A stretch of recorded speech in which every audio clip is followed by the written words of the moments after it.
జనసేన నేత deputy CM Guinness బుక్లో కొత్త రికార్డును అయితే సృష్టించారు. ఒకే రోజు 13,326 గ్రామ సభలు నిర్వహించి ఆయన గిన్నిస్ బుక్లోకి ఎక్కడం జరిగింది. దీనిపై మనతో మాట్లాడడానికి జనసేన జిల్లా అధ్యక్షుడు తుమ్మల బాబు ఉన్నారు. ఆయనతో మాట్లాడారు. సార్ చెప్పండి, ఈ వరదల్లో కూడా ప్రజలను ఆదుకోవడంలో పవన్ కళ్యాణ్ తన ఉదారతను అయితే చాటుకున్నారు. అలాగే ఈ గ్రామ సభలు నిర్వహించడంలో కూడా గిన్నిస్ బుక్ సాధించారు. ఎలా ఉంది మీకు?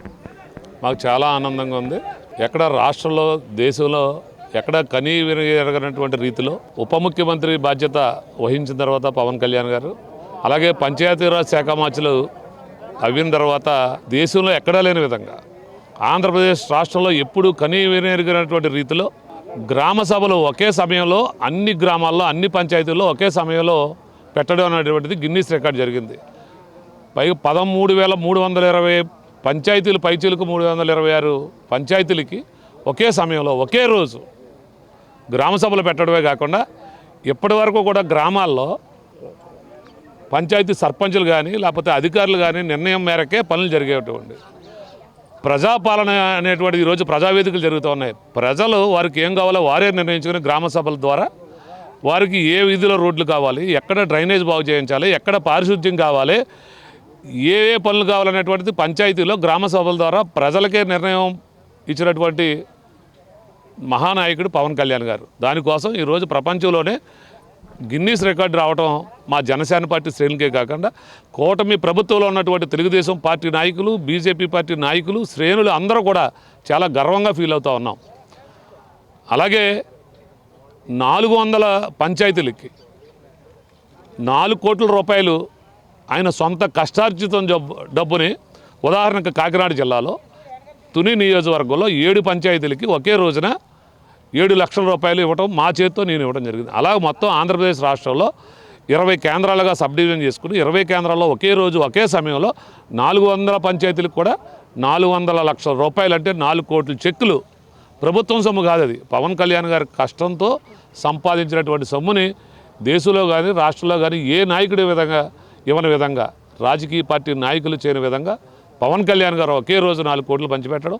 అలాగే పవన్ కళ్యాణ్ గారు 1 కోటి రూపాయలు తెలంగాణకి, 1 కోటి రూపాయలు ఆంధ్రప్రదేశ్ రాష్ట్రానికి వరద బాధితులకు ఇవ్వడం జరిగింది. అంటే 6 కోట్ల రూపాయలు ఇవ్వడం జరిగింది. ఇంకా చెప్పాలంటే చెప్పకూడదు, కానీ పవన్ కళ్యాణ్ గారు ఆంధ్రప్రదేశ్ రాష్ట్రానికి 1 కోటి రూపాయలు ప్రకటించే సమయానికి ఆయన అకౌంట్లో 1 కోటి రూపాయలే ఉండుంటాయి నాకు తెలుసుండే.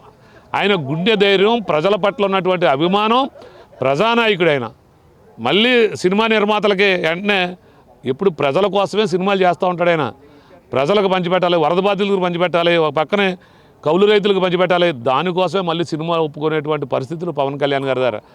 డబ్బుంటే దాచుకునేటువంటి రాజకీయ నాయకులు పేద ప్రజల పొట్టకొట్టి ఈరోజు ఇసుక మాఫియా, గ్రావుల మాఫియా, అనేక కొండల గుట్టలో దోచేసి దాచుకుంటున్నటువంటి దోపిడీ రాజ్యంలో పుట్టినటువంటి ఏకైక మహానుభావుడు పవన్ కళ్యాణ్ గారు. ఆయన రాజకీయ నాయకుడిగా చూడకూడదు. ఆయన చెప్పాలంటే ఒక సిద్ధాంతకర్త, ఒక తత్వవేత్త, ఒక నీతిపరుడు, ఒక నిజాయితీపరుడు, ఒక సిద్ధాంతం కోసం పనిచేసేటువంటి నాయకుడు ఎవరైనా ఉన్నారంటే ఆంధ్రప్రదేశ్ రాష్ట్రంలోనే కాదు పవన్ కళ్యాణ్ గారు అనేటువంటిది మేమందరం జనసేన పార్టీలో ఉన్నందుకు చాలా గర్వపడతా ఉన్నాను. నేను జనసేన పార్టీ జిల్లా అధ్యక్షుడిగా చాలా గర్వపడుతూ ఉంటాను. పవన్ కళ్యాణ్ గారు వెనక అడుగేసి అడుగులో నేను నడిచినందుకు నాకు చాలా ఆనందంగా ఉంటుంది. ఈరోజు జనసేన పార్టీకి జాయిన్ అవ్వడానికి జనసేన పార్టీకి అప్లికేషన్స్ పెట్టుకుంటూ ఉన్నారు. ఎంతోమంది అడుగుతూ ఉన్నారు.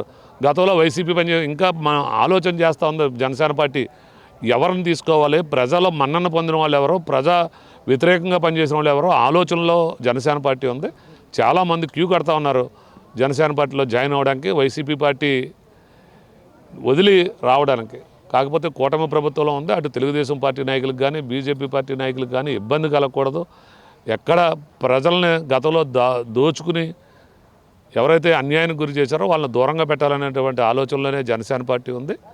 ఖచ్చితంగా రాబోయే రోజుల్లో భవిష్యత్తు అంతా జనసేన పార్టీది. ఈరోజు కూటమి ప్రభుత్వం కూడా 6 పథకాలు ఇచ్చింది. 6 పథకాల్లో భాగంగానే ఈరోజు ఎక్కడా ఇవ్వనటువంటి విధంగా ఏదైతే ఎలక్షన్లో హామీ ఇచ్చారో హామీలో భాగంగా 4,000 పెన్షన్ ఇవ్వడమే కాకుండా గడిచిన 3 నెలలు కూడా 1,000 రూపాయలు వేసి 7,000 రూపాయలు ఒకేసారి ఇచ్చినటువంటి దేశంలో ఏ ప్రభుత్వం లేదు. కూటమి ప్రభుత్వం వచ్చిన తర్వాతే 7,000 రూపాయలు పెన్షన్ ఇచ్చినటువంటి ఘనత కూడా ఈ కూటమి ప్రభుత్వం అంది. చంద్రబాబు నాయుడు గారి నాయకత్వాన, పవన్ కళ్యాణ్ గారి యొక్క సహకారంతో ఈరోజు కూటమి ప్రభుత్వం చాలా గొప్పగా పనిచేస్తూ ఉంది. సంక్షోభంలో ఉంది. ఒక పక్క చెప్పాలంటే రాష్ట్రం, ఒక పక్కనే విజయవాడలో వరదలు, ఒక పక్కన కాకినాడ జిల్లాలో ఏలేరు వరదలు, ఓ పక్కన ఆర్థికంగా చాలా ఇబ్బందుల్లో ఉంది రాష్ట్రం. పవన్ కళ్యాణ్ గారు పంచాయతీరాజ్ అవిడప్పటికీ పంచాయతీరాజ్ శాఖలో నయారు పైసా లేకుండా ఖజానా ఖాళీ చేసినటువంటి గనుడు జగన్మోహన్ రెడ్డి. ఇంత సంక్షోభంలో కూడా ఎక్కడ పెన్షన్లో రేపు సెలవు అంటే ఈరోజు ముందు రోజే అధికారులను ఇబ్బంది పెట్టకూడదు, ఆదివారం కూడా అధికారులని వారిని ఇబ్బంది పెట్టకూడదని ముందు రోజే అమౌంట్ వేసి డ్రా చేసి మరి పెన్షన్దారులకు అందరికీ అందించడమే కాకుండా రేపు దీపావళి రోజున కూడా ఇచ్చిన హామీలో 3 గ్యాస్ సిలిండర్లు ఏదైతే ఉందో దీపం పథకం అప్పుడు గతంలో చంద్రబాబు నాయుడు గారు హయాంలోనే దీపం పథకం ప్రవేశపెట్టడం, ఆడపడుచు పొయ్యి మంటట్లేక కన్నీరు కార్చకూడదని ఆ రోజు దీపం పథకం పెట్టినటువంటి చంద్రబాబు నాయుడు గారు మళ్ళీ కూటమి ప్రభుత్వం హయాంలో రేపు దీపావళి రోజు కూడా ఉచితంగా 3 గ్యాస్ సిలిండర్లు కూడా ఇవ్వడానికి కూటమి ప్రభుత్వం నిర్ణయించుకుంది. అలాగే రేపు త్వరలోనే మహిళలకు ఉచిత బస్సు కూడా సౌకర్యం దాని మీద కూడా విచారణ చేస్తున్నారు. అవన్నీ జరుగుతున్నాయి. సార్, ఇప్పుడు మొన్న వరదలకి జగన్మోహన్ రెడ్డి అయితే జిల్లాలో పర్యటించడం జరిగింది. వరదల్లో బాధితులను ఆదుకోవడంలో కూటమి ప్రభుత్వం పూర్తిగా విఫలమైందన్నారు. అలాగే చంద్రబాబు నాయుడు ఒక డ్రామా ఆర్టిస్టు, పవన్ కళ్యాణ్ ఒక సినిమా ఆర్టిస్ట్ అనడం జరిగింది. ఏమంటారు దానిపై? ఏమంటే జగన్మోహన్ రెడ్డి ఇప్పుడు ప్రెస్టేషన్లో ఉన్నాడు. అతను ఏమనుకున్నాడు, నేనే 20 సంవత్సరాలు ముఖ్యమంత్రి అని అతను జ్యోతిష్కాలు చెప్పించుకుని సిద్ధాంతాలు చెప్పించుకుని వై నాట్ 175 అని ప్రజలను మభ్యపెట్టేసేసి ప్రజల్లోనే నువ్వు మైండ్ని మభ్యపెట్టచ్చు. ఓటింగ్ ఉంది కదా, ఓట్లలో అతని యొక్క పనితనం బయటపడింది. ప్రజలందరూ కూడా అతను మాయమాటలు నమ్మలేదు. ఇంకొకసారి అతను ప్రెస్టేషన్కి వెళ్ళిపోయి నేను 20 సంవత్సరాలు ముఖ్యమంత్రిగానని కళ్ళల్లో ఉండి ఈరోజు పవన్ కళ్యాణ్ గారు సినిమా యాక్టర్ అని తెలుసు, ఆయన సినిమా యాక్టర్ అని అందరికీ తెలుసు. చంద్రబాబు నాయుడు గారు డ్రామా యాక్టర్ అయితే 14 సంవత్సరాలు ఈ రాష్ట్రానికి ఎలా ముఖ్యమంత్రి చేస్తారు? మరి గతంలో ఒకసారి ఓడితే నీకన్నా బెటర్ చంద్రబాబు నాయుడు గారు, పవన్ కళ్యాణ్ గారు నీకన్నా బెటర్ అని నిన్ను ఓడించి ఈరోజు మళ్ళీ కూటమి ప్రభుత్వాన్ని తీసుకొచ్చారు. ఇంకా 3 నెలలు నిండలేదు. ఒక పక్కనేమో బుడమేరు నువ్వు చేసినటువంటి తప్పు వల్ల ఈరోజు బుడమేరు కొట్టుకుపోయింది. విజయవాడ అంతా కూడా నీటిమయం అయిపోయింది. ఏలేరులో గతంలో 290 కోట్లు అయితే కనుక ఏలేరు ఆధునీకరణ పూర్తవును. అందులో 138 కోట్లు గతంలో 2014-19లో తెలుగుదేశం ప్రభుత్వ అధికారంలో ఉన్నప్పుడు 138 కోట్లు శాంక్షన్ చేయటం, 138 కోట్లలో 56 కోట్ల నుంచి 58 కోట్లు అక్కడ ఉన్న కాంట్రాక్టర్కి ఇచ్చి పని చేయించడం పని మొదలైంది. దొసలం కండి దగ్గర నుంచి నగదం కండి దగ్గర నుంచి పని మొదలవుతే నీకు గొర్రెకండి వరకు ఫస్ట్ పేజ్ ఏలేరు ఆధునీకరణ కోసం గత ప్రభుత్వం తీసుకుంది. నువ్వు కేవలం 18 కోట్లు ఇచ్చుంటే ఆ రోజు ల్యాండ్ ఎక్విజిషన్ 18 కోట్లకి ఉంటే నీకు ల్యాండ్ ఎక్విజిషన్ పూర్తవి ఇక్కడ మనకి ఏదైతే గొర్రెకండి వరకు ఉందో ఫస్ట్ ఫేజ్ పని పూర్తవును, తర్వాత సెకండ్ ఫేజ్ కూడా పని పూర్తవును. గొర్రెకండి దగ్గర నుంచి మొదలవుకుని నక్కలకండి శుద్ధగడ మీదుగా సముద్రంలోకి నీరు కలిసే విధంగా సెకండ్ ఫేజ్ తీసుకోవడం జరిగింది. నీ అసమర్థత వల్ల నీకు పనితీరు, నీ ప్రభుత్వం యొక్క పనితీరు బాగోక ఈరోజు ఏమైంది, ఇది ప్రజల నెత్తివబడింది. ఈరోజు 200-300 కోట్లతో అయిపోయేటువంటి ఏలేరు ఆధునీకరణ ఈరోజు ఇంజనీర్లు ఎస్టిమేట్ చేస్తూ ఉన్నారు 750 కోట్లు అవుతూ ఉంది. ఈ సొమ్ము అంతా ఎవరిది? ప్రభుత్వం ప్రజా సొమ్ము వృధా చేసినటువంటి నాయకుడు ఎవరైనా అంటే జగన్ రెడ్డి. ఎందుకు గతంలో నువ్వు కరెక్ట్గా చేసుంటే ఇన్ని కోట్లు ప్రభుత్వం సొమ్ము వృధా అవ్వకపోను, నీటి పాలు అవ్వకపోను. పైగా ఎంతో దుర్మార్గం అంటే జగన్ రెడ్డి అక్కడ ఏలేరు మన బుడమేరు వంతెన దగ్గర అక్కడ వరదలు వస్తుంటే ఒక పక్కనే అతని పార్టీకి సంబంధించినటువంటి పడవల్ని ప్రకాశం బ్యారేజీ దగ్గర అవి వదిలే గేట్లు కొట్టుకుపోతే ఆ నెపం ఇటు కూటమి ప్రభుత్వం మీద తొయ్యాలి, చంద్రబాబు నాయుడు గారి మీద, పవన్ కళ్యాణ్ గారి మీద లేనిపోని నేరాపనులు చేసి ప్రజలను మభ్యపెట్టాలనుకున్నాడు. అవన్నీ కూడా నిగ్గు తేల్చడానికి ప్రజలు నిపుణులు చెప్పారు. ఇది ఖచ్చితంగా ఇది కుట్ర అని, అది పూర్తిగా జగన్మోహన్ రెడ్డి వారి యొక్క అనుయాయుల యొక్క కుట్ర అనేటువంటిది ప్రజలు తెలుసుకున్నారు.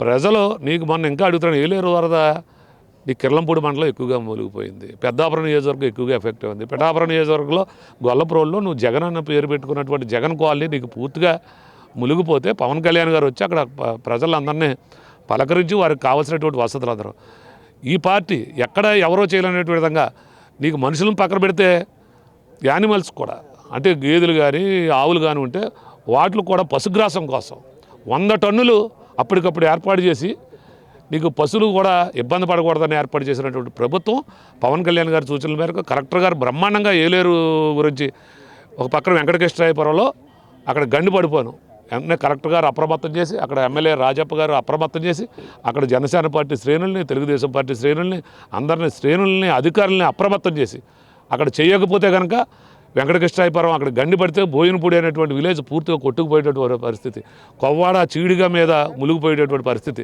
ఇవన్నీ ఎప్పటికెప్పుడు కలెక్టర్ గారిని సమీక్ష చేసుకోవటం, పవన్ కళ్యాణ్ గారు ప్రతి అనునిత్యం కాకినాడ జిల్లా నుంచి ప్రతి క్షణం మాట్లాడటం. ఏలేరుని ఇంత చాలా ఎప్పుడు కనీ విని ఎరిగిన రీతిలో 47 క్యూసిక్లు ఇన్ఫ్లో వచ్చింది. మనం ఎప్పుడు పుట్టిన తర్వాత చూడలేదు ఏలేరులో ఇంత ఇన్ఫ్లో రావటం. అంత వరద ప్రభావితాన్ని కానీ అడ్డుకుని పర్యవేక్షణలోనే పవన్ కళ్యాణ్ గారు, చంద్రబాబు నాయుడు గారి యొక్క పర్యవేక్షణలోనే ఈరోజు జిల్లాకి ఇంత పెద్ద ప్రమాదం తప్పిందని చెప్తున్న అందరూ అధికారులు, అందరూ ప్రజలందరూ ఒప్పుకుంటుంటే, నువ్వు జగన్మోహన్ రెడ్డి నువ్వు ఎక్కడికి వచ్చావు? నీకు ఇంతమంది పిఠాపురంలో ఉండగా కేవలం నీకు నాగులాపిల్లి ఎందుకు వెళ్ళవలసి వచ్చింది? నీకు నాగులాపిల్లిలో నీకు సంబంధించిన సామాజిక వర్గం నీకు అక్కడ ఉంది కాబట్టి నీకున్న ప్రజలు ఎవరో కనపట్టలేదు, నీకు ఇంకా నీకు కులపిచ్చిపోలేదు. నీకు కొంతమంది ఎక్కడో నీకు సంబంధించినటువంటి సామాజిక వర్గం ఉంది కాబట్టి నువ్వు పైన అన్ని ప్రాంతాల్లో కొట్టుకుపోతే నీ సామాజిక వర్గం ఉన్నటువంటి ఊరికే వెళ్ళావంటే నీకు ఇంకా ఎంత కులపిచ్చి ఉందని ప్రజలు నవ్వుకుంటూ ఉన్నారు.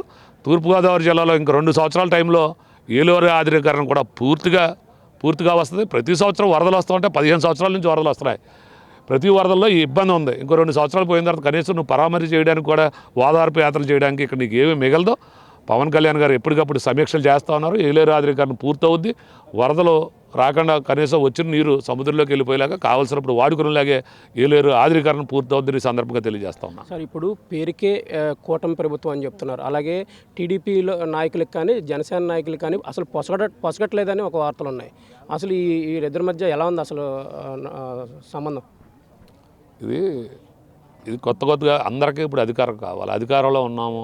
అధికారం అంటే ఉన్న ప్రభుత్వాల యొక్క అధికారం వేరు. జగన్మోహన్ రెడ్డికి ఇదేం దోచుకోవడానికి మనకేం పని అవ్వదు. ఇంకా అందరూ ఒక ఇదవుతారు, ఎక్కడా ఇబ్బంది లేదు. అంటే వైసీపీ వారు ఏమనుకుంటున్నారంటే తెలుగుదేశానికి పార్టీ శ్రేణులకి, జనసేన పార్టీ శ్రేణులకి గొడవ రావాలి, ఆ 2 పార్టీలు విడిపోవాలి, ఆ 2 విడివిడిగా పోటీ చేయాలి. అప్పుడు మనం మధ్యలో గుంటగడ్డ నెక్కలా కాసుకుని మధ్యలో మనం అధికారం ఎక్కేద్దాం అనేటువంటి భ్రమల్లో వైసీపీ పార్టీ నాయకులు, కార్యకర్తలు ఉన్నారు. కానీ ఎట్టి పరిస్థితులు లేదు. ఇది దశాబ్ద కాలం పాటు ఈ పొత్తు ఇలాగే ఈ కూటమి ప్రభుత్వం పొత్తు ఉంటుంది.